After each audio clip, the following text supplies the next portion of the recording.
This video was sponsored by Surfshark VPN. Take back your internet privacy today.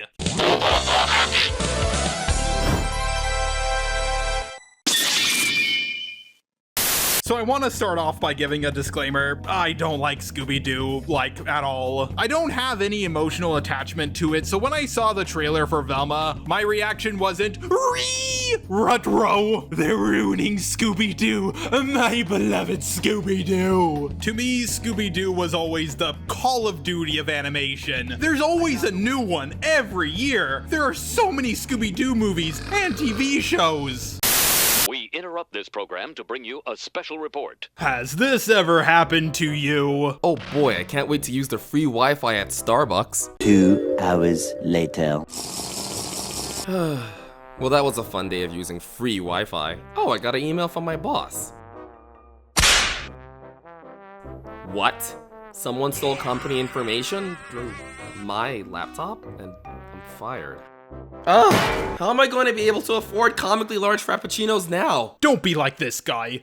Get Surfshark VPN. When you use free Wi-Fi, others can see what you're doing. I hate to break it to you, get out! But incognito mode is completely useless. Instead of spending your money on comedically expensive beverages, why not spend a fraction of that money on Surfshark VPN to keep your devices secure instead? And as a bonus, if you use the link in the description, you'll get an 83% discount! And 3 extra months, completely free. Longer than the professor was able to hold down his lab job, am I right? I often like to work and study in public places, and Surfshark VPN keeps my data secure. Surfshark VPN will also help you when you're trying to watch movies, /TV shows, /YouTube videos from provinces that aren't available in your country. So when you're procrastinating before an exam, at least you have something good to watch. And if you're not satisfied with Surfshark VPN, you can get your money back within the first 30 days, guaranteed.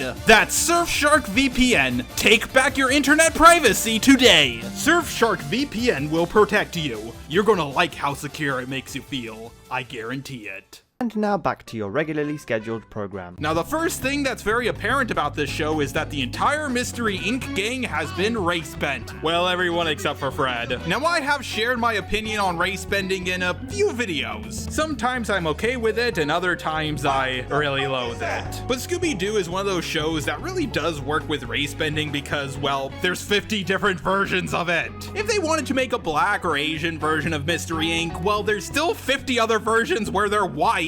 Daphne being Asian does work. Granted, I think they should have made her hair black, you know how most Asian hair looks. Maybe they make it clear that she dyes it in the show, but I haven't watched the full thing yet. But aside from her, nothing else works. They made Shaggy, the lazy stoner, black. Out of all the characters, why did you make the lazy stoner black? As for Velma being South Asian and not black, a lot of people thought she was black when they saw the trailers. No, most hair don't have black people like that. Wait, fuck, I think I said that backwards. Yeah, I knew she wasn't black when I saw the trailer because I've never met a black person with hair like that. But why out of all ethnicities did they pick South Asian? Could it be that she's a self-insert for the writer? I've written myself into my screenplay. That's kind of weird, huh? Yep, modern day Hollywood writers are like fan fiction writers, except for they have a little bit more power and influence. And if you're wondering where Scooby-Doo is, you know, the star of the Scooby-Doo show, well, he's not in this. This is not right. This is not cool. This is fucking bullshit. According to one insider interview, having a talking dog in an adult cartoon show was too juvenile. Oh, hi, Brian Griffin! Now, how juvenile is this show? Well, I would put it one level below Big Mouth. One of the jokes is, well, 2 cockroaches started banging. And believe it or not, that's one of the better jokes. One of the jokes they say is, you know what 420 is, right?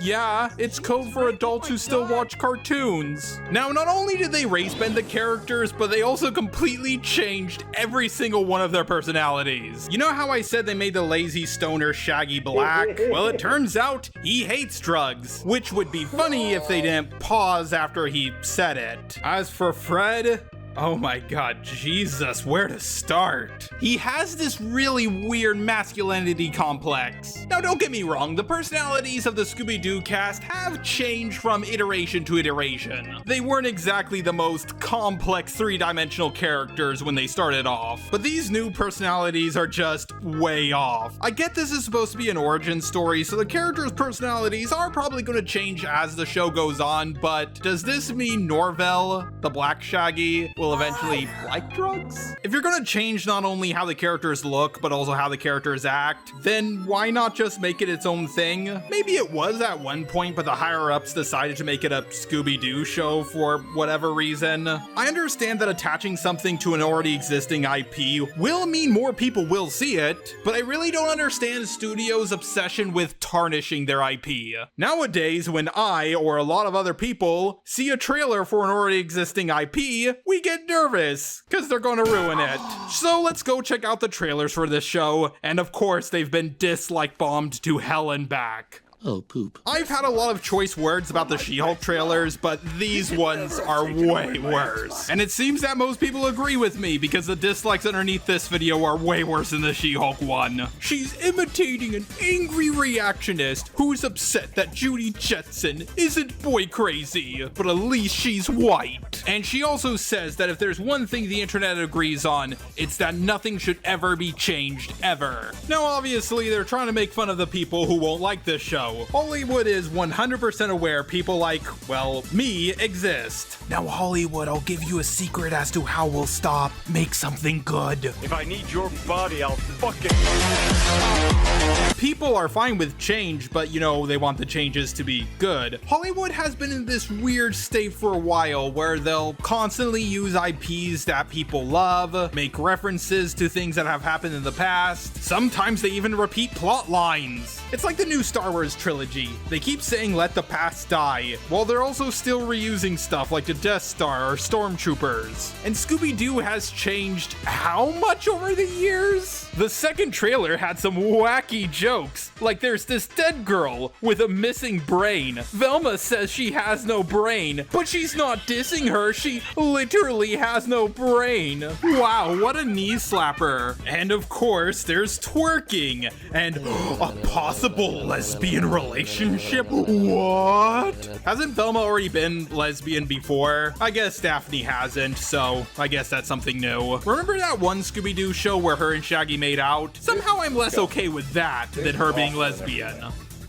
Are you cheating on me? Now there is one joke in the trailer that genuinely made me laugh, and it's when Velma says, "You can't speculate about someone's sexuality unless they're famous or Peppermint Patty." I'm not gonna lie, that genuinely made me laugh. So those are the trailers, but how is the show itself? I was thinking of doing a full review of it, but right now I'm working on a full review of The Witcher Bloody Origins, and I'm not even done with the first episode yet. So if you want me to do a full review of this show, get this video to, I don't know, 7,000 likes or something. And you also have to wait until my Witcher review is done. But for now, I'll just review the pilot episode. So the episode literally starts out with Velma saying, "Normally origin stories are about tall, handsome guys struggling with the burden of being handed more power. Like, I don't understand what the strategy is here. Why are you trying to alienate a big portion of your audience?" We get the cockroaches doing it, as I've mentioned before, and a shower scene full of naked 15-year-old girls. Oh my god, that's almost as disgusting as Big Mouth, or half the animes I've seen. And also, Daphne makes a self-referential joke when she says, "Have you ever noticed how pilot episodes of TV shows always have more gratuitous sex and nudity than the rest of the series?" Oh my god, I have! And you pointing it out isn't funny. It's only one level above, hey look, reference.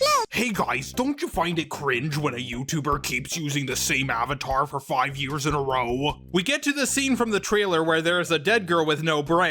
Clearly the inspiration came from at least one of the writers on this show. Fred shows up and he says something xenophobic. Of course, the one character they didn't race bend is racist. At the funeral for the girl who was murdered, someone says, often in pop culture we see a slutty girl get murdered and we think to ourselves, well, maybe she deserved it. They couldn't even go 5 minutes without making another self-referential joke. Oh yeah, apparently there's this subplot for the show about Velma's mom leaving to, I don't know, pick up some milk or cigarettes, and she never came back home. Just like Diesel Patches.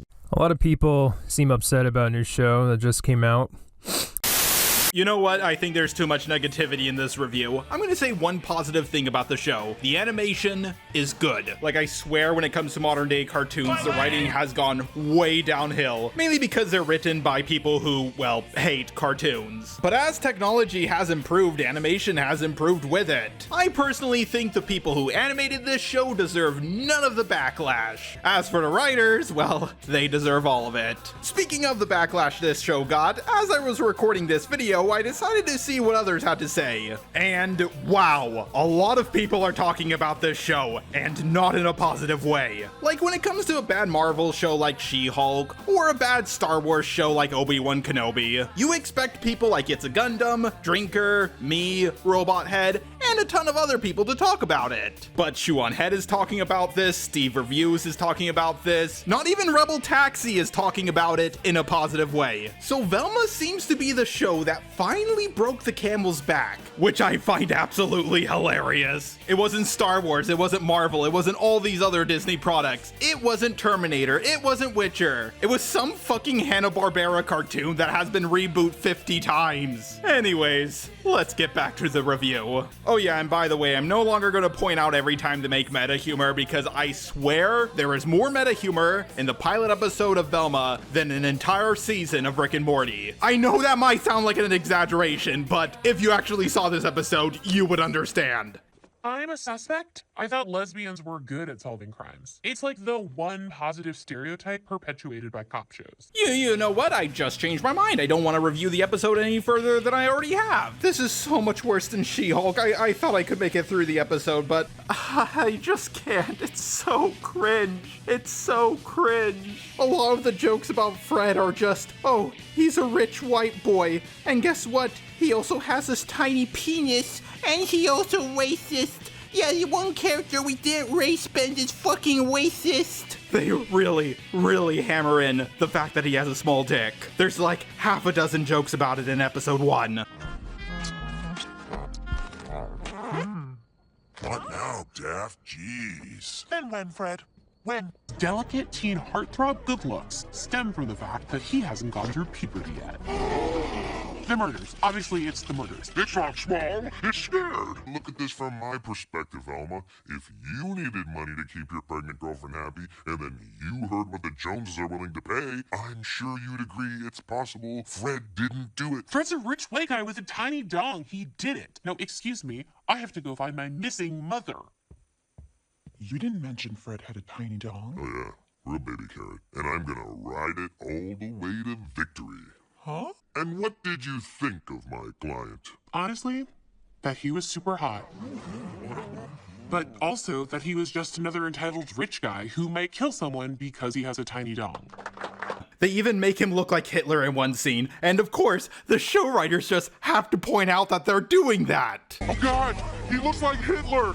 And not just because we compare everyone to Hitler these days. The other male, Shaggy, Norville, which, yes, I know, that's Shaggy's real name, is of course a giant simp. Also, I'm not going to be shocked at all if later on in this series, Fred and Norville end up being gay. Now, most of you who are watching this review have probably already seen people review this show. And cringe shows like this one are things I'm used to at this point, but it feels like they just have to push the boundaries more and more each time. I almost forgot to mention that Fred's father is actually voiced by the original voice actor for Fred, which does sound pretty cool at first, but then I started thinking about it. You have people like Harrison Ford reprising his role as Han Solo, just for him to immediately die. And yes, Indiana Jones 5 isn't out yet, but let's be honest, it's gonna suck. You have Arnold Schwarzenegger reprising his role as the Terminator. And of course, there's plenty of more examples I could go over, but my point is, I kind of just feel bad for these actors. They were in something amazing, only to come back in their twilight years to reprise their role that made them a star in the first place, that is now being tarnished and ruined. It would be like LeBron James coming back to play basketball, only for basketball to now be changed into, I don't know, something stupid like baking. Okay, I know this analogy doesn't work on like any level, but you get what I'm saying, right? Like, imagine if a show was rebooted by the other side of the political spectrum. There's a new My Little Pony reboot made by people people who actually hate the show My Little Pony, and its focus is on Big Mac and shining armor. Every female character is a horrible human being, or pathetic, or stupid or some shit. Shining armor is having an affair, and it's treated as a good thing. They make jokes like being based and pony-pilled, and how Princess Celestia accidentally burnt 30,000 letters she had from Twilight. And guess what? That would also be a terrible idea for a show that would also get tons of backlash. And the writers of the show just say that everybody who doesn't like their show is secretly a communist who hates America. I also find it really ironic that these super woke shows have some of the most racist language. Like, there's literally a scene where Daphne says, "As an Asian woman," and I just start bursting out laughing. This entire show is terrible. It is not a good Scooby-Doo adaptation, and it doesn't even stand well on its own. The whole show is just a self-insert fantasy for Mindy Kaling. And by the way, this show is so bad that it's creating conspiracies that she's actually secretly right-wing, and the show is actually a parody of what right-wingers think left-wing comedy is. Good God, I wish that was the case. To end off this show, I just want to say, Mindy Kaling was accused of sexual assault, and there's a joke about the Me Too movement in this show. Like every comedian before #MeToo.